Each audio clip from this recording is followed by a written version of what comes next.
Ladies and gentlemen, welcome to episode 4 of Birds vs. Boys, powered by Branded Sports. As always, I am the boy in this relationship, Kmess at Kmess22, as always, and the bird, as always, Aidan Powers, my friend. How are you doing? I'm glad you framed this as a very divisive relationship because I know we're both in relationships where one of us is an Eagles fan and the other is a Cowboys fan. So now we have a podcast which is the exact same way. So I think we're going to to have the ladies on one episode. Well, I think that should be a good show, especially coming up soon without any games yet. That might actually be a good idea. That could be entertaining. Just That could be a lot of fun. That'd be a lot of fun. But yeah, I mean, there is, without any games going on, there's still a ton happening right now in the NFL. So we're going to do our weekly around the NFL, or we can call it around the coronavirus. But this week, it's not as much around the coronavirus, which is nice. Yeah, exactly. So this is the first time we've done a show. Like we said before on our last show, the pads are on, the helmets are on. There was a week where I had to care about basketball. That's over. Painful, done. It's over. And now we're back on to football and actual real football, real headlines, injury news, player news, transactions, not just, hey, how are they handling the pandemic right now?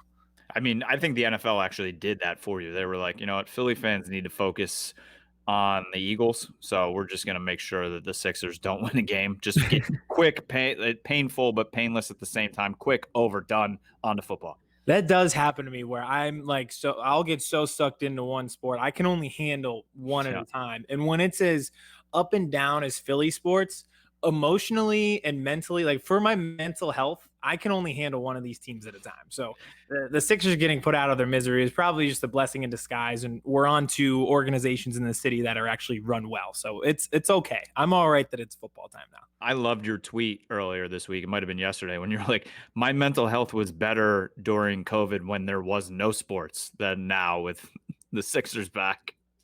Yeah, I had a glass shattering moment where it did just hit me like that tweet where I was like, during the pandemic, like I'd get off work, I'd be healthy, I'd go on a run, like I would eat on time. My schedule wasn't predicated around the Sixers losing to the Celtics or watching a bubble play-in game where there's loose bodies in Ben Simmons' knee. Like it's just so great to be. It's so sad to say that, but I'm so relieved that I don't have to deal with that. And it's mentally, it's not healthy to follow them. So I'm glad we're on to the NFL, and I'm glad we're here talking about just actual games and actual practices and stuff like that. It's a lot more fun. And actual people. And speaking of actual people in the NFL, the biggest news over the weekend was Earl Thomas, the Pro Bowler, only lasted 1 year in Baltimore. Cut, released, conduct detrimental to the team. He punched a teammate. Apparently, other teammates went up to ownership and said, get this guy the hell off the team, and he is a free agent. Yeah, so now that he's a free agent, if you remember, there was a time when he was with the Seahawks before he was with that 1 year with the Ravens where he went into the Cowboys locker room and was like, please come get me. Please save me. SOS. So I'll just put it right on the table for you right away. Is this somebody you want on your team? And do you think it's somebody that the Cowboys want on their team? All right. I've been thinking about this a lot, right? So, and it kind of, well, first of all, maybe he was just talking to Jason Garrett. Maybe he just wants to play with Jason Garrett. So maybe he's going to end up at the Giants. Maybe that had nothing to do with Dallas. He just wanted to play for Jason Garrett. Probably not. But this goes back to, I think it was episode 1 with the shiny toy, right? Mm-hmm. We're always going to day drink. And I am day drinking already. So I was talking with my one friend who's a Cowboys fan too, and we said we're not before he was released, not getting involved in this, not doing it to myself again. I don't even think I want him. The second he was released, I'm all in. Bring him in. I want him now. Now we're like, make the announcement. Ian Rappaport, what are you doing? Announce it now. So here's a few things. One, I think my man has major CTE already. He should be in the movie with Will Smith. I think he is like halfway between a healthy brain and going to Antonio Brown's house to make a rap video. Okay. He was, I mean, if you don't remember, even with the Cowboys thing, then he flipped off his own team on the sideline as he was on the cart leaving because he was pissed off about his contract.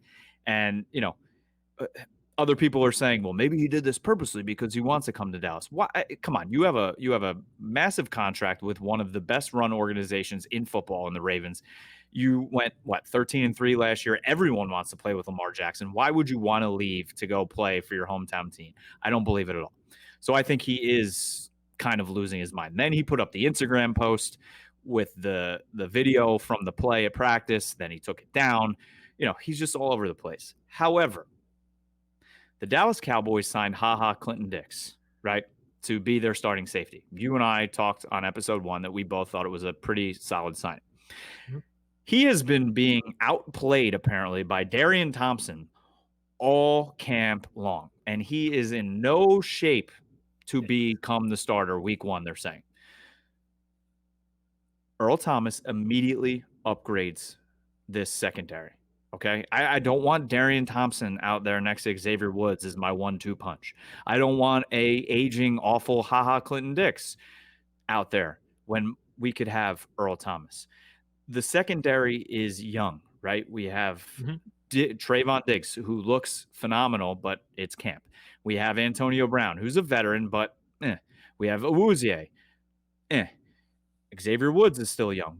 They need a veteran presence. They've been looking for a safety since, I guess you could say, Roy Williams, before Roy Williams was put into a box by Jeremy Shockey. That was probably their last best safety. So, yes, I am in. I am fearful, but I'm in. All right. I'll touch on a few things that you mentioned. So, the one thing that you just said about the veteran leadership, and you also said the Ravens are a well-run organization that people want to play for. Probably one of the best in the league. One of the best in the league, and you could say that the Seahawks are also one of the best in the league. Agreed. If two really well-run organizations give up on you, you go to Jerry Jones. I guess that wouldn't be the first place that I would think of, and we're going to get to some other landing spots here soon. But I just would be very fearful if two well-run organizations give up on you. If you are not a well-run organization, you should be following the lead of people who do it the right way. Yes. If they don't want him, you shouldn't want him. And if you need veteran leadership, it's probably not the guy making headlines during the pandemic for having sex with the same woman as his brother. Like, that's just not who should be in the same bed. In the same bed. Brother. Yeah. And his wife catches them. Like, this is not who you want leading. Put a gun to his head. Yes, just the craziest situation possible. Also during a pandemic. Is that the guy you want around 23-year-old Trayvon Diggs, who you're bringing in and grooming for the future?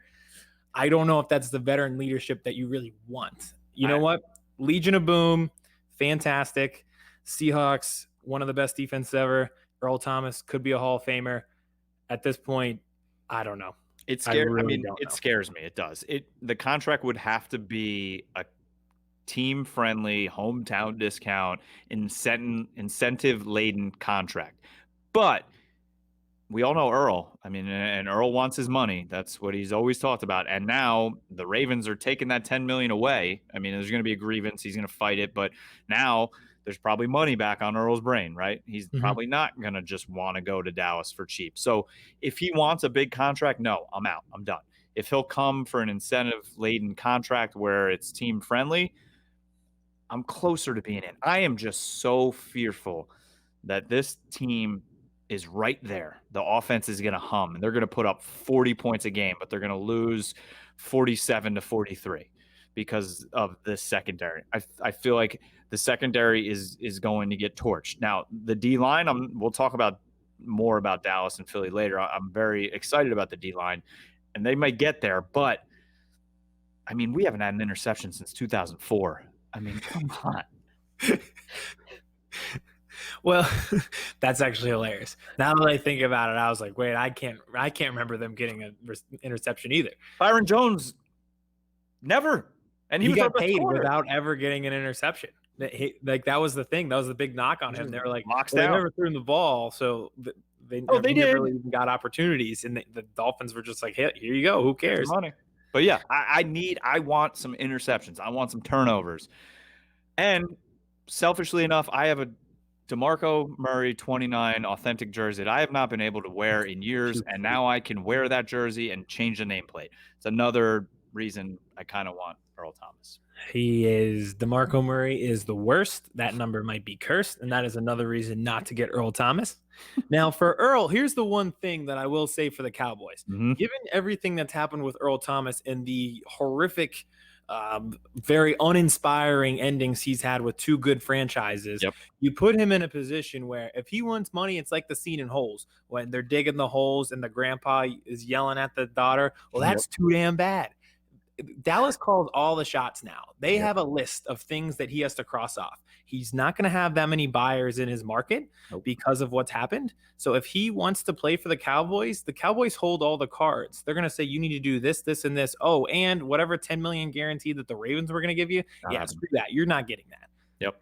And I think that's why this deal hasn't gotten done yet, if it does get done. Because people were like, oh, he was released on Sunday at 11 a.m. He's going to be signed by 5. Like, Dallas is like, listen, that's not the game we're playing right now. Not the way that he was released, and not the way his last year has gone. And the last time, we are a recency bias society, and the last time we saw him on a field, Derrick Henry made him his bitch. Yes. He literally stiff-armed him and spun him around like a cartoon, like Wile E. Coyote just running around the desert. Like, he looked ridiculous. And that's the last thing we remember. And then all of the negative headlines after it.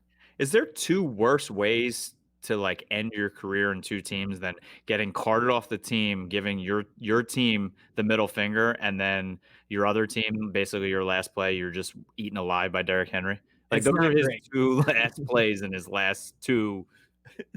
It's not a great way to go. And I'll even defend him in the Seahawks thing. He wanted a new contract. They didn't give it to him, and then he broke his leg. So he's like, well, now I don't have the contract and my leg's broken. Screw you. And he had like 6 interceptions already, and it was like game 3. Yeah. So that does suck, but I agree. Like, there isn't two worse ways to go than the ways that he went. All right. So you mentioned couple other landing spots, and is his market going to be hot? Right now, the Browns today officially announced that Grant Delpit, their 2nd round pick, the safety of the year in college football last year from LSU, Grant Delpit, is done for the year. Achilles done, surgery. Are the Browns now a possible landing spot for Earl Thomas? Well, it'd be a match made in heaven because the Browns are always a disaster, and you bring in a guy with character issues, so this would work out perfectly for them. So, yes. And then from a football standpoint, I mean, they were relying on a 2nd-round pick in his rookie season to start at safety. When I heard that, I was like, wait a second. You shouldn't be relying on guys you took in the 2nd round to immediately start for you. That should be a backup plan. Yes. I don't know why that was your first thought. So they may have to go get him, because if that was their best option, and I know he was safety of the year at LSU and LSU was loaded, but I don't know. That seems like they must be razor thin at that position. Dallas's best option is Darian Thompson. That's true too. Yeah, maybe he has a bidding war between Dallas and Cleveland. Who knows? Honestly. So the others that were mentioned by the national media were the 49ers and Houston. I mean, I could definitely see the Niners. He's the type of guy I could see wanting to be back in the NFC West, and now he gets to go against the Seahawks twice a year, and he's with Richard Sherman again. It's the Legion of Old Boom kind of back together. So I could see the Niners. He also wants to win. They were obviously in the Super Bowl last year, so I could see the Niners being a fit. I could see that too. They are dealing with a ton of injuries, low key, and it's not necessarily just safety position. It's all over the field. And another thing I could see would be the reunion of Sherman and Thomas. Mm-hmm. I don't know if it's the Legion of Boom anymore. Maybe like the Legion of Pop. Not even the Legion of Pop at this point. The Legion of Snap and Crackle. It's there's just not much left in the tank. No. But I could see that. I cannot see Earl Thomas and Bill Bryan getting along. No. I feel like that would be a disaster. If he was flicking off Pete Carroll, he might actually wring Bill O'Brien's neck on the sideline. He would put his finger in his butt chin and like just push him off to the sideline. Yeah, until he broke his chin. His finger would go through until it was in his esophagus. There's just no way that marriage would work. I mean, Deshaun Watson's he was kind of calling for it on Twitter. He was, praising ET a lot. I mean, and he's probably like, hey, Bill, you screwed me getting rid of DeAndre Hopkins here. Bring my boy in. I think Deshaun Watson's in a place where he can start calling the shots. Definitely. There's very few stars where they can, especially in the NFL. In the NBA, it's a lot easier, but in the NFL, there's very like few people who 6. can do it, and I think that the Texans quarterback can at this point, given everything that's played out. Well, I mean, I feel like this is a story that's going to be over quicker rather than longer, because I feel like he needs to get into a camp soon. But I mean, we've kind of been saying the same thing about Jadeveon Clowney and Logan Ryan, and they're still sitting out there. That's true. So this is going to be up to Earl Thomas. This is, like you said, if he wants big money, you are not going to get it. If you want 10 million somewhere else, you blew that chance. Yep. So if he wants the big money, it's not going to happen, but you could have buyers in a market that's drying up. The reason that Jadeveon Clowney and Logan Ryan are sitting out there is because they don't understand that their market, and they want bigger money than what people are deeming what they're worth. So Earl Thomas, do you want to sit at home with those two guys, or do you want to play for a team? It's totally up to you at this point. That's got to be a conversation. And if I was a GM, this is the easiest conversation you can have. Earl, you want to revive your career? Listen to me. I know you're listening right now. Yeah. Go to Dallas on a 1-year deal, an incentive-laden deal, where you can prove yourself to be a player on the field again, and that you're not losing your mind, and go win a championship. Just go to practice every day, put on your helmet, play hard. If your brother texts you that he's having an orgy, say no. Say no. You'll be all right. We'll get through this. Yes, you will be fine. All right, let's go from an old safety who's losing his mind to now the highest paid safety in the game, who is only 24. The Arizona Cardinals give Budda Baker a 4-year extension, $59 million, $33 million guaranteed. That's a lot of money for a 24-year-old. They must really see or like what they see. And the guy's never had an interception. And I don't watch every Cardinals game. They are my dark horse for this year. I think that offense is going to be potent. Oh, yes. In a tough division. Yep. But that's a lot of money. That is something.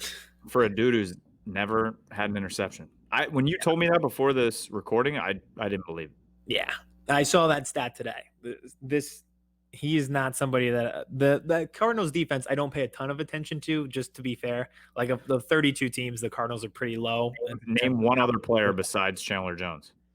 Well, they have Hassan Reddick, Larry Fitzgerald, who we talk about all the time. No, I just defense. Oh, just defense? I know Jordan Hicks just because he played for the Eagles. That's you name the only ones that I know. Exactly. Yeah, that kind of something. And you know why? Because it's not a good defense. That's why we don't know them. Mm-hmm. Mm-hmm. And they used to be in the NFC East. Yes, exactly. So that's pretty much all we can say about that before we. Yeah, I just wanted to touch on from one old safety to now. Probably one of the youngest. It is a good display of the changing of the guard in the league. For both of those moves that happened this week, I think is a very it signifies a changing of the guard. Absolutely. Now, it wouldn't be around the NFL on Birds vs. Boys if we didn't talk a little COVID, a little coronavirus. So, bit of a scare over the weekend too. Just a ton of positive tests, and the NFL really hasn't been seeing that, and they've been doing a phenomenal job of that. And then it comes out that all 77 tests out of the same New Jersey lab were false positives. So, do you think this is something that the NFL is going to have to be weary of all season long, or what? Yes, because I don't know how you handle it if you get a false positive the day before the game. Like exactly. If for example, we just use the Cardinals. If Kyler Murray has a false positive on Saturday, what do you do? Yep. I just don't know what you do. I was listening to Pardon My Take. Are you with the conspiracy theory that the NFL, just to keep on steamrolling like they do, just be like, oh yeah, it was a quote unquote false positive. Yep. He can play. He's fine. Keep on going. It wasn't. No, that was wrong. It's fake. Fake news. I don't. That is right on the line of are they that scummy? I don't know. The NFL is really close to being like that big of scumbags. I could see it happening. But I feel like that somebody's whistleblowing on that. I could see that. And it wouldn't come out this year, but there'd be like an E60 documentary or a piece down the road where they're like, hey, remember that coronavirus pandemic? Yeah, the NFL kind of hid positive tests from players, and then they'll get another lawsuit, and we'll have another movie, and Will Smith can play the doctor who finds the virus, all the false positive tests that weren't really false positive. Patrick Mahomes played the Super Bowl with the coronavirus. With coronavirus. It was right. That was like the last moment that we had that was normal. Oh. So who knows? I know a lot of people who in February, they were like, wow, I don't feel good. And then like, I had it. 100% do you think you had it? My wife and I both. 100%. I'm glad that we were doing this virtual. 100%. Hey, I antibodies now. I There think you it was J-Lo and Shakira that started this whole thing. They were I just know. shaking booties on the stage, and then all of a sudden we're locked up. That was it. That was the last great moment. We didn't realize it. I mean, I hope the NFL isn't that scummy. I hope that the 0.00001% of tests have come back positive.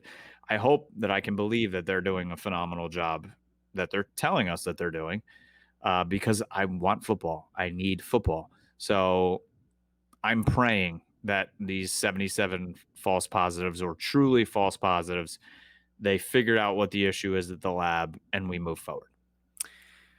I don't know. I'm just like right on the line of, obviously I want football too. But I just feel like the NFL, to just keep things moving, they're going to keep things hush hush. They're very good at throwing things under. Oh, they are. I was just thinking about that earlier. And we talked about it a few weeks ago, just about all the stuff that they've been able to overcome. And I feel like this would just be another one where they just send it down the road, and all these false positives. 5 years later, we're talking about, hey, they actually did have coronavirus, and we just didn't tell them. Oh well. But I mean, it is what it is. I'll take their word for it at this point, and we'll keep on moving. And we're in the swing of things with training camp, so no use putting negative vibes in the air today. Nope, I am done. That is your Corona talk today. We are moving forward. That's done. We did like 35 minutes of Corona talk for the first 3 episodes, so that was like under 2 minutes. So I'm very proud of us. Me too. And I think the goal is less and less each time. Yes, and less Corona, more football. Less Corona, more football, until it's all football come September. I think it's 10th is when the Cowboys and Texans play. But yeah, so we're getting there. But now one more negative thing to touch on, unrelated to coronavirus, but kind of related. Mm-hmm. So like the injury reports are different now. Ever since they started, I was about to say, it is the exact same as hockey now, where you don't have to report the actual injury. So the teams are just using upper body or lower body.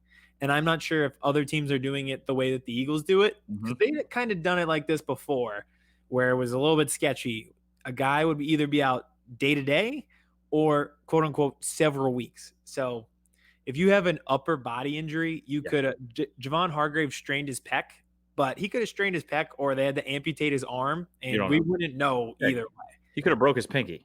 Exactly. And which I don't know. I feel like disclosing injuries, it's all a gambling game, and I don't know why do you have to disclose so much to another team, like that Zeke's shoulder is ruptured and now he's just going to get pounded on the shoulder all game. I feel like, why does that need to be disclosed? There are some things that this pandemic has brought that I've realized that maybe we just weren't doing it the right way the entire time. And I know the COVID list has inspired this new injury list where you're not really saying the actual injury. And just like you said, if Zeke Elliott has a bum shoulder, why are you telling the other team that he has a bum shoulder? Because guess who's going to hit him in the shoulder every single time? It's Fletcher Cox and Brandon Graham, and they're going to drill him into the ground on his shoulder. And they're literally going to be like, it just... Yes. Exactly. Yeah. And when they get up, there's that light tap on his shoulder just to let him know that we're here. Yep. You know how it goes. So I think it's just smarter to just be like, you know what? He has a lower body injury, whether that's a sprained ankle or his leg looks like Alex Smith's. We will never know. And the players will figure it out on the field during the game. If somebody's like really that hurt, they're going to know. So we don't need to disclose it for them. Yeah. They'll figure it out. They know. If a wide receiver's not cutting the right way, they either have a sprained ankle or they're J.J. Arcega-Whiteside. So, just all right. Or Alshon Jeffrey. No, I love it. I love it. Hockey does things the right way. So I agree with this one. They've been 100% this year. And I'm a hockey guy now, so I'm all in on hockey. All in. Apparently, they've had it figured out the whole time, and I was just ignoring it. We were soccer guys earlier. Yeah, exactly. They're like the girl in school who they're like ugly all grown up, and then they hit puberty, and now they're like, oh, they got it figured out. Hey, that's what hockey is. I love it. I love it. Bovada. I'm glad you brought it up. We're talking about hockey. NBA playoffs, NHL playoffs, both in the swing of things. We got NFL just weeks away. So perfect time to start. We have a code for new users. They give you credit, easy promo code, easy login, easy sign up. You get started right away. And like we said last time, I've used them before, put bets in within minutes. So just like we did before, promo code going to be in the description of the podcast, as well as the promotional tweets and Facebook posts and in our YouTube channel as well. So everything, anywhere you can find this podcast, we will have the link to Bovada. It is the perfect time to start it. Playoffs are in full swing for two different sports. You got NFL coming up and MLB really almost halfway there, believe it or not. So this is the perfect time. You got all four sports to bet on. Bet with Bovada. Bet, win, and bet more. And then bet again. Exactly. It's as easy as that. All right, that's enough around the NFL. Let's talk about what this podcast really talks about, which is birds versus boys. Okay. I know you have some hot takes today. I know we've been agreeing a lot through the first 3 episodes. Today, I think the mics are actually going to get heated, and I think we might disagree a little bit. So let's bring the fucking heat. All right, I'm very ready. And so here's the thing. Like you said, we really haven't had the chance because they haven't been on the field. We've had to worry about this pandemic. I had to kill myself watching the Sixers. No, we're done. I am fully stuck into the Eagles now, which means I watch training camp every day at 10:30.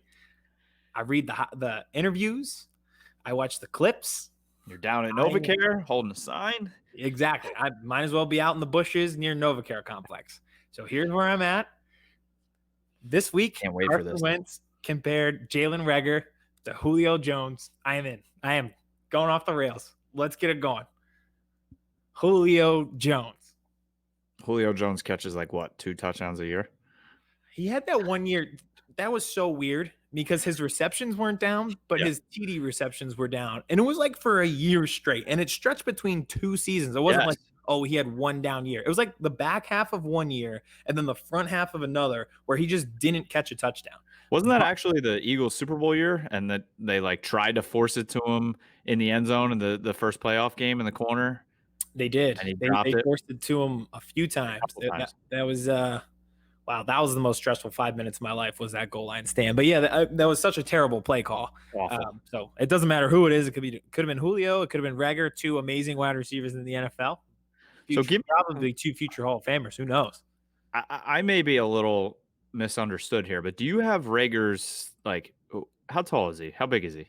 He is not as tall as Julio. Okay. All right. That's what I figured. Yeah. Julio's a freak. Julio's actually not as tall as I thought. Julio's 6'3".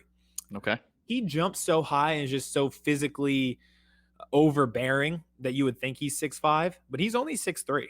Now, Reagor, he still has 3 inches on Reagor, though. Reagor is only 6 foot. I think what Wentz meant is he can go up and finish catches. And I'm sure as a guy who's been throwing to Nelson Aguilar and last year throwing to who's who in last December. Throwing to you. Yeah, exactly. They were 1 injury away from me putting on cleats. So I think what he meant was it was nice and refreshing to have somebody who goes up and can finish the catch and finish through contact and is explosive and athletic. We have so many guys where, okay, they're big, but they're not leapers. They're not fast. He seems to check all the boxes, and I think that's what Wentz meant. So I'm okay with that player comparison. Could be. So he's a player where Carson doesn't have to make the perfect throw every time for him to come down with the ball. Exactly. And I think just the explosion of, being able to win a one-on-one matchup is just something so simple in sports that, and it's just any sport. Yep. You need a bullpen reliever who can throw 99 past someone. You need somebody in NBA who can win on a pick and roll. Yep. And you need a wide receiver in the NFL who can win a one-on-one matchup and blow past the quarterback. Yep. And the Eagles just flat out haven't had that, especially when Deshaun got hurt. Now they've got Deshaun back, and they've got Reagor on the other side picking things up quick. And the report in training camp is that Reagor's just been everywhere. They've played him in the slot. They've played him outside. He's going to be their punt returner. So I'm all in. I'm getting close. I'll have one question for you, and then I'm diving off the deep end. So because I know forever, Reagor and CeeDee Lamb are going to be compared. forever. It's the same. It's the Carson and Dak are going to be compared forever. It's a little bit different because they're not. Their draft. They were both first rounders, but they will be compared forever. Still, yeah, same draft class, same position, so it's going to be very similar. So I'll present the question to you. Wentz compared Reagor to Julio Jones. If that's Reagor's comparison, do you have a comparison for CeeDee Lamb? DeAndre Hopkins. Okay. Damn it. This CeeDee podcast is not going well. CeeDee is a dog. He is a savage. You can see in practice that you want to talk about Reagor going up and get it? CeeDee's getting everything, and he will remind you, and he will put your face in the dirt after he catches it and runs past you. He's the savage that like they have Amari Cooper, who is a phenomenal tactician and a route runner, but he's soft, right? He's not a dog. CeeDee Lamb is a beast, and he reminds me of Hopkins because there's no fear in those dudes, and he can make every catch. So DeAndre Hopkins all day, every day, and twice on Sunday. He did remind me of DeAndre Hopkins as well. I have one other comparison, and you're going to think it's a slight, but it's not. Okay. So, and I think part of it was just like Lamb and Hopkins both played in Texas and had dreads, so like my brain automatically went there. But I went another route. So this was my comparison, and I hope it doesn't come off the wrong way because everyone knows how much I love Lamb. But he's like a healthy Sammy Watkins. Like if Sammy Watkins could stay healthy for 16 games, like he was supposed to when he first came into the league, I could see that. CeeDee Lamb is everything that Sammy Watkins was supposed to be. He's Clemson Sammy Watkins. Exactly.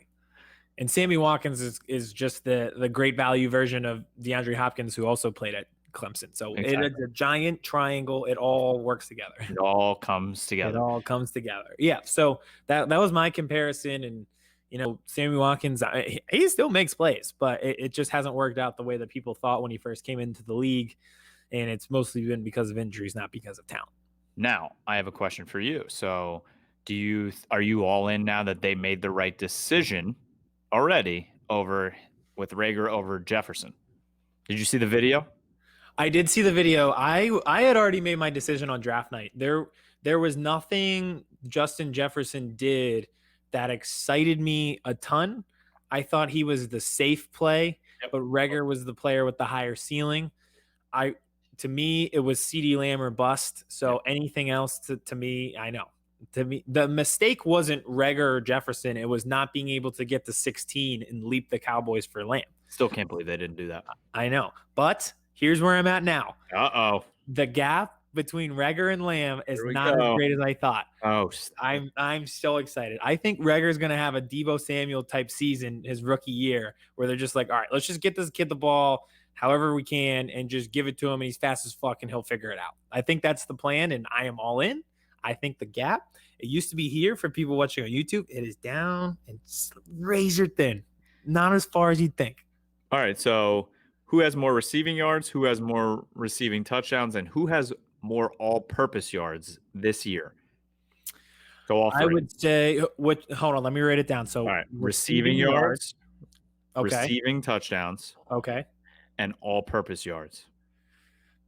All-purpose is easy. It's going to be Reagor because they're going to get him involved in punt returns, and Sweeps. They also they used Aguilar a good amount and Greg Ward a little bit in rushing situations. I doubt that the Cowboys use CeeDee Lamb in that. No. He's strictly like an X or a Y. He's not going to be, he's not going to be. I don't need him running a jet sweep and getting not at blasted behind the line. Exactly. Yeah, that's not going to work. So I'll give that to Reagor. Okay. I will give receiving touchdowns to CeeDee Lamb.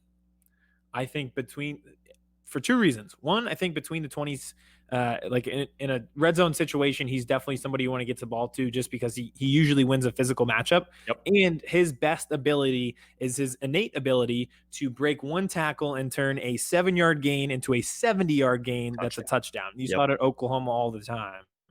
Now, most secondaries are going to be better than whatever piece of shit Big 12 secondary he was playing. Is thrown out there. I think that ability carries over. So I'll give him receiving touchdowns. So I think the one that is going, and I'm going with Reagor. I'm going with Reagor. Okay. How big is the gap? I don't think it's that big. I think the Eagles spread the ball around a ton, but it's to the point where every defense that plays the Eagles knows that we're trying to target Ertz. So that's not going to happen. And then you've got Deshaun over the top, which commands so much attention. People are forced to pay attention to it, which is why it's so important to have a deep threat. So if those two options are receiving the most attention, guess who's going to benefit the most? Reagor. Yep. Reagor will have more receiving yards. I'm not going to fight you on that one because I could see it. Because obviously, all-purpose is going to be Reagor, especially if you throw punt yards in there. Touchdowns, I'm going to go CeeDee, and it's going to be close because Dallas also has Amari Cooper. Obviously, they have Michael Gallup. Those guys are going to get their balls. McCarthy keeps saying Zeke's going to get the ball, so I mean they're going to run the ball a lot too. So that could take away some advantages for him. I mean, the Dallas receivers are saying all three of them are getting 1,000 yards this year. I don't think it's happening. I do think midway through the year, CeeDee may be their number one option. But Amari's still going to eat. Gallup's still going to eat. And Dax, I mean, if you have all those weapons, why not spread it around? Jarwin looks phenomenal in camp too, so he's gonna get his balls too. So I could see Reagor having more yards than CeeDee. Well, it has that feel, doesn't it? That this is only a matter of time before this is CeeDee Lamb's team in terms of the receiving core, and he's going to take over wide receiver one. It's only a matter of time. FanDuel and DraftKings and Bovada should set an over-under on how many weeks it takes before he's the leading receiver on the team. I love that. It's only a matter of time, but I still think, like you said, one of the reasons you could also go Reagor is because there's so many other targets for Dak Prescott to throw to that it kind of almost eliminates CeeDee Lamb. He could have 2,000 yards, not 2,000 yards, but he could have like 1,500.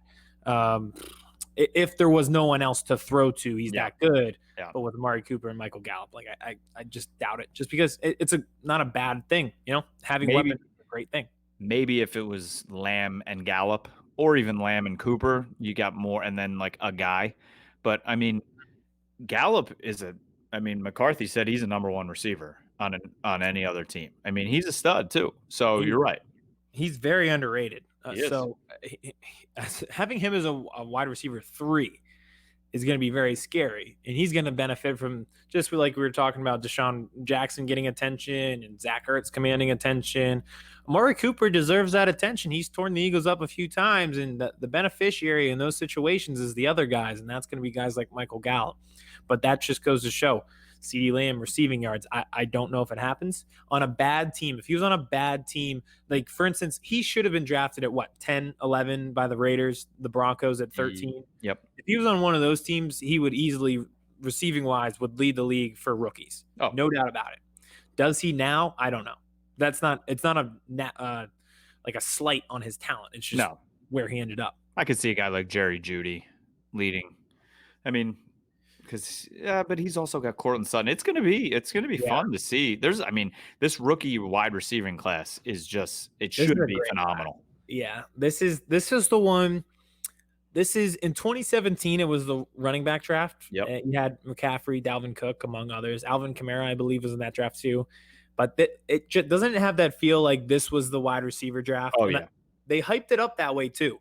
But it just feels like that. You watch these guys, and this will come back to bite me because then Reagor will be a bust. But it just doesn't feel like you're watching these guys tape and you're just like, how could these guys be a bust? Like you watch Jerry Jeudy run routes and you're like, how could he fail? Without injuries. That's the only like these guys. That's like how I feel. That's the only way these guys are, or they just they're playing with Marcus Mariota. Very true. That's another and way. Even then, like what's the kid's name from the Titans? Yeah, Anthony Brown. Yeah, Anthony. Yeah. He should have won Rookie of the Year last year. By the way, I know. People weren't paying attention to the Titans till the end, but he balled out all season, and he had Tannehill and Marcus Mariota throwing him the ball, and he still balled out. Balled. Good for him. But yeah, this is the wide receiver year, and you don't want to miss in the quote unquote wide receiver year. And I don't think the Eagles did. I think that gap is there. I'm putting him up there. CeeDee Lamb, Jerry Jeudy, Jalen Reagor, the trio, elite. I'm so excited. And then you go on Henry Ruggs? Yeah, I told you guys draft night. I don't think he's that good. I think he's fast, and he was just. We talk about shiny toys. That is the shiny toy that always attracts the mind of the Raiders. Is just somebody who's freakishly fast, and he had Jerry Jeudy on the other side of him. Yeah, exactly. And Jeudy commanded most of the attention, got most of the receptions, and Henry Ruggs was the home run threat there. He wasn't even the second best receiver on the team. They've got two guys coming back, and Waddle, and I forget the other kid's name, who they're already hyping them up as first round picks, and they thought that they were better than Ruggs last year. So if Ruggs is the fourth best wide receiver on Alabama, either they had the best wide receiver quadrant of all time, or he's just really not as good as people think. Either could be true. I was so fearful of them taking CeeDee Lamb. I was like, oh, here it goes. They're turning it in. And then it was Henry Ruggs. And I was like, yep, the Raiders are still running it. Yeah, it's still the Raiders. In Vegas, it's still the Raiders. Yeah, they might have changed towns. They might have a new stadium, but you can't strip them of those decision-making skills. Nope. They will have that forever. All right. I have a lot to talk about with Dallas, but I'll give you the floor if you got anything specific you want to talk about with your Eagles. It is birds versus boys, so we can put the birds first. You know what? You got a couple injuries, right? You got that defensive tackle that was it was the story of the day. I think it was yesterday. I forget his name, but he was actually at a workout in Detroit and got a call from the Eagles, and he said later walked out of the workout and got on a plane and flew to Philly. That actually low key was really important. I'll touch on that for a minute. I'm glad you brought it up. So Nigel Bradham, who got cut yesterday, and I'm not as down on Nigel Bradham as the rest of the fan base is, because he's gotten cyberbullied pretty much. Mm-hmm. So he said he was with the Eagles for 3 years and went to the playoffs every single time and won a Super Bowl. And then went to New Orleans and said, well, I'm glad it's just different because now I'm in a winning culture. So the quote didn't make sense. With the team that loses in the playoffs every year, Minnesota. But it's just you have a Super Bowl ring. Literally. Look down at your finger, bro. Right?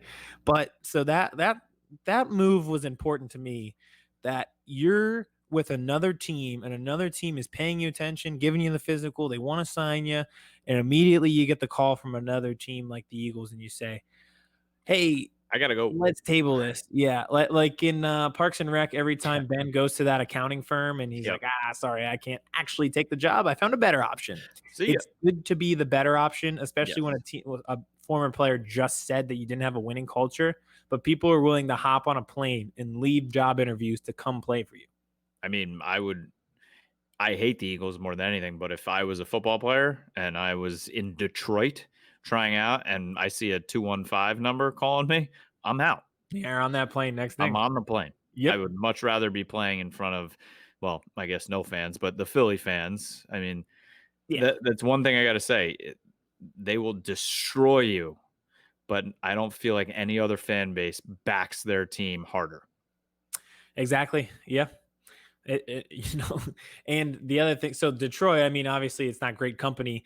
I'm glad we're ahead of them in the power rankings of where people want to play. Yes. Like, what's Detroit known for aside from Thanksgiving football, playing the noon game, and then getting dissed by Cleveland in that YouTube video where they showed off all the shitty things about Cleveland and then said, but hey, at least we're not Detroit. Like that's what you're known for. So I'm glad that we made. They don't even have the Red Wings anymore. What's that? They don't even have the Red Wings aren't even good anymore. Yeah, it's great. The Pistons are horrible. Yeah. Like Malice at the Palace happened, and that was like the last cool thing. And 8 Mile was like the last two cool things to happen in Detroit, and that was like 2004 and 2002. I guess like the Ford Bronco coming out now, but I don't even think that's made in Detroit. It's just that's probably Ford. Yeah, probably. Yeah. So you're right. So that was that. It made me happy from that perspective that we hold the weight in the NFL that people want to come play for you. So that's really my only thing on the Eagles. My biggest thing was just I'm getting sucked into the training camp videos and talking myself into Reagor. So I know you guys have had a lot, much more go on in terms of transactions and injuries. So I'll let you. So real quick question though, do you bring Nigel Bradham back?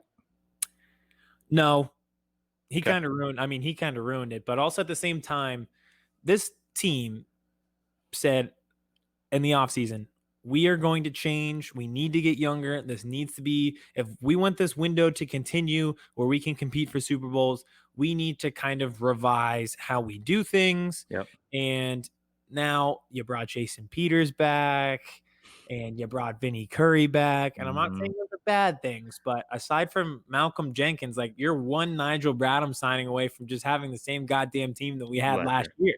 And you just have Reagor now. Yeah. The same team in Reagor. Yeah, they brought Mills back. He's at a different position, but you just brought everybody back. At what point do you draw the line? I feel like the line has to be drawn at the guy who didn't even think that you were winners when you were there. Like, he can't come back and be a part of the culture now. And, couldn't agree more. Yeah, so I'm okay with him not being on the team, and like at that point, just you have the same team. Well, Dallas does not have the same team, and nope. I feel like maybe it's just me because I follow them so closely, but they literally, so much has been happening in the last week with them. Last week, obviously, massive loss for them on the defensive line with Gerald McCoy going down. They signed him in the offseason with the hopes of that he was going to be one of those big beef middle eaters, and like we said in the beginning, he may not be what he was a couple years ago, but he still, has talent in there. And with the other guys on the D line, he's not going to have to be in there every single snap. So he's going to be able to give you more. The video was gross. He was just doing a one-on-one, and he got thrown, and boom, everybody thought it was his ACL, but it ended up being a full quad tear. So he actually has the same injury that Dontari Poe's coming off of. So the loss of him is huge, but there was a clause in the contract, so they were actually able to waive him, and they get his $3 million back. So the Gerald McCoy project is gone, done, over. But just like that, boom, a new shiny toy, older shiny toy. But they signed Everson Griffin, and first of all, I had no idea that he has a lisp. First time I've ever heard him talk was lately, just him being interviewed. And just listen to some of his interviews. I was like, that's not him talking, but it is. Really? Yeah, it's very interesting. But he's saying all the right things. Apparently, he's been a Cowboys fan his whole life. It was very, very, very silent, right? Nobody even knew. There was talks that the Packers wanted him. There was talks about him going back to Minnesota. You and I talked about that, and then boom, out of nowhere, he's a Dallas Cowboy. I mean, you called it. You were the first person who I heard from that was like, the Cowboys should be looking into this instead of spending big money on Jadeveon Clowney or any other name. So I mean, they got him for a steal. 1 year, $3 million. I mean, come on. And he says he wants to end his career in Dallas. So who knows? He plays one good year for them, and then maybe he gets one more year, or maybe this is his swan song if they win the Super Bowl. I was about to say, yeah, he might be ending his career in Dallas because this could literally just be his last year. This could be it. He could be it. And keeping on the defensive line, because this is, one of the, I said a couple weeks ago that I was the most excited about the D line besides the wide receivers. Aldon Smith apparently looks like the real deal. He's still clean. He's still sober. Everybody says he's already filling in with this team as a hell of a teammate. And he's ripping the door handles off the doors when he's walking into the facility, apparently. And he looks like a monster. However, he is going against like the 5th and 9th string offensive lineman, because Tyron Smith has a hamstring and Lyle Collins was in a car accident. So those guys aren't playing. So he is going against you and me basically on the offensive line right now. I'd like to see that. But we, tied ourselves together. Yeah, just stand there like this. But I am excited. I mean, do you have what do you think about them? I don't think we haven't really talked about fully them bringing Aldon Smith in and what your thoughts were on that. Another just completely out of left field. Yeah, I know. Yeah. I laughed it off at first because it had been so long since he played football. But I mean, if he comes back anywhere near the form he was in before he just went really off the deep end and got into some serious shit, I would be scared. I'd be like, shit, that just seems bad. Like I was watching Halloween, the movie the other night, and you can just tell something's about to go wrong. Yep. Like the guy went into the bathroom by himself. You're like, dude, what are you doing? this seems like it could end badly. When there's reports coming out that Aldon Smith is performing really well in training camp, like it's just leading up to the scene in Halloween where he's just gonna destroy the guy, and I don't like where that's going. I kind of want him to come back, and it's like, oh, it's a feel good story that he got clean, but he got 3 sacks all year. Yeah, he got a little bit of playing time, and good for him for being sober, and that's it. Not he's gonna come back and be a fucking menace. And just trash Andre Dillard all game well, long. That could be a weekly thing, like how the Phillies bullpen, they just like come in and give up runs, and it's just assumed. There's worry that it's just it's starting to worry me that it's just going to be assumed that Wentz is going to be on his ass because Andre Dillard's getting his ass handed to him. So they said what Sweat has just been tearing him apart, huh? Yeah. Now, Josh Sweat, I'll give him credit. He is a great second rotation. He's got a knee issue, so he could never be a starting defensive end. He just can't play that many reps. But he is good. Like, he is good, and he's taken the step forward. He did last year, and he's had a great camp. But, yeah, so Aldon Smith, I don't like the reports of him being good, and you got Everson Griffin. And on the other side, I mean, we still have Tank Lawrence, which I kind of forget about him because last year was kind of a down year, and now he did say, I'm going to earn my nickname Tank back this year. Well, just again, it's like the Hot Boys thing. Stop talking. Just go do it. You don't have to say I'm gonna earn my nickname back. No one cares. Just go sack the goddamn quarterback. That's the thing. Like you can't talk about your own nickname. Other people got to talk about it.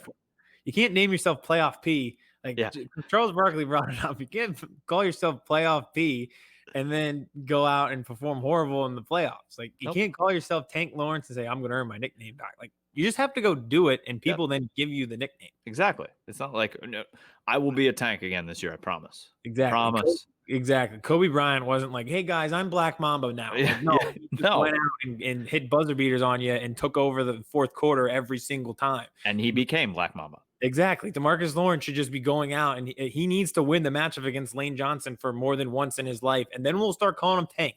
Then you can be Tank Lawrence. That's fine. Literally once. It was last year too. So hey, maybe build on it this year too. At least it was a strip sack, I believe. It was, yeah. That didn't go well. That was one of the first quarters. That was such a great game. That was I was at my neighbor's house who are husband and wife, big Eagle fans. I was with my wife, and I just sat on the couch by myself, and I was just laughing, just quiet. The only thing worse than a game when you're angry is a game where you're so far past angry that you're exhausted. I've been there plenty of times with Philly sports, but that day when I could tell I was going there. I was exhausted. I was just mentally exhausted, and I could tell that just was. You know when I knew that game was over? What's that? I knew that game was over, and it was just going to be a beautiful night in the beginning when I think Dallas scored, and then they kicked it off, and I went into the bathroom real quick. I was taking a pee, and I hear, and I was like, what happened? And I ran out, and there's a fumble on the kickoff. I was like, yep, it's one of those nights. Yep. I think it went, Cowboys went down and scored. Goddard fumbled, got the ball back, scored. Then kickoff. DeMarcus Lawrence stripped Wentz, and then they scored again. And wasn't there a fumble on a kickoff? I think there probably was. We turned the ball over an infinite amount of times, and nope, I don't want any more negative vibes because Jalen Reagor is Julio Jones, and that's my only take today. And here's a negative positive for you that I think you'll enjoy. My last point about the Cowboys, apparently during camp, one of the writers wrote this week that seeing perfect passes, just absolute dimes being dropped by Andy Dalton is becoming a regular thing at Cowboys camp. Yes. I love that. Does that make you feel better? It does. It does. I want your fan base to talk yourself into a quarterback controversy between Andy Dalton and Dak Prescott. There's going to come a time. I told you. I don't wish injury on anybody, even my rivals and my enemies. There will come a time. Law of averages says Dak might get hurt soon. It's just going to happen. He hasn't been yet, so it does say that. Exactly. He has not gotten hurt yet, and mobile quarterbacks always get hurt. There will come a time where Andy Dalton has to start for 2 weeks. He wins both games. Now what? Dak will be healthy, and the fan base will be like fucking SpongeBob's brain when they're running around and everything's on fire. That's just what the fan base is going to look like. And I can't wait. Playing Philly the next game, and the fan base is split between who's going to start. Yeah, they'll beat the shit out of the Redskins, and Yep. then some other. The He'll probably Dolphins. have a homecoming against Cincinnati since we Yep. play the AFC North. Uh-huh. He'll throw 3 touchdowns against the shit Cincinnati defense, and everyone will be like, you know what? We might be on to something. That Like Andy Dalton. did it? Yeah, we don't have to pay Dak. We have Andy Dalton. Can't wait for how that goes. Let me know in the divisional round how it goes when you have Andy Dalton playing for you. And I can't wait till Andy Dalton wins like 3 games, but they do go back to Dak. Somehow Dallas wins the Super Bowl. Dak Prescott wins the Super Bowl, and then they franchise him again. Yep, I can see that. I have the most perfect Dak take, and we'll end it here because I'm not even going to give the Dak take. It's something that we can build on. I'm waiting for the perfect time to put it in your brain and put it out into the stratosphere. Okay. I'm waiting. Should I do it now because it's kind of related to current events, or should I wait till that one game where he looks kind of good and then kind of goes sideways and they lose? Like if they lose to St. Louis, or I'm sorry, Los Angeles, wherever the hell they play now. Los Angeles, week 1. Week 1, I'm just like sitting on it. I have the perfect Dak take, and I don't want to ruin it. So okay, I'm there, but okay, okay. I will hold on to that, and I will wait. I can't wait for that to be sprung on me. It will. It will be at your lowest moment. Trust me. If they lose week 1, you will hear it. It'll be the first thing we say in this podcast. I believe it's a Sunday night game too, is it not? I will hop on at 11:30 at night, and the podcast will just be that take. And we're going live. I could do 50 minutes on this take. That's how good it is. I'm teasing. I know I'm teasing, and I'm not dropping on yet. If I'm all in on it, guarantee it. I will be up at midnight spewing that take out here. I am all in on it. I think that's a wrap because we just covered soup to nuts with everything going on in the NFL. I mean, we didn't talk Redskins because there's nothing to. Prayers are with Ron Rivera. That was crazy. That's a very sad. Hopefully he gets through that with no issues. But besides him, no. I'm not even going to end on the Redskins. I'm ending Jalen Reagor equals Julio Jones. CeeDee Lamb equals DeAndre Hopkins. I don't know. And I think we've got 3 Hall of Famers in the conversation. DeAndre Hopkins, Julio Jones, Jalen Reagor. It's 3 out of 4 isn't bad. So. Okay. I think we put a poll up on Twitter and see who thinks who is more, but it's not even fair because then we tweeted from Brandon. It's all Eagle fans, and they're I mean they're just like me. Like you see one training camp video, and you're in. Your brain, you're cocaine. You're like, yep, this is it. This is it. Oh my god, this is it. Oh, I can't wait. I can't wait for week 1, and it'll be even worse. I watch him if he scores 2 touchdowns week 1 against the Redskins. Woo-wee. We're going to have a podcast. Speaking of week 1, I can't believe how fast this is coming without any preseason games. It's like we're 3 weeks away. It's like I feel like it takes longer when there's preseason games for some reason. It's kind of killed my excitement for the season, just real quick before we end. Yep. I'm obviously excited again. Like I said, I was stuck on the Sixers for a week.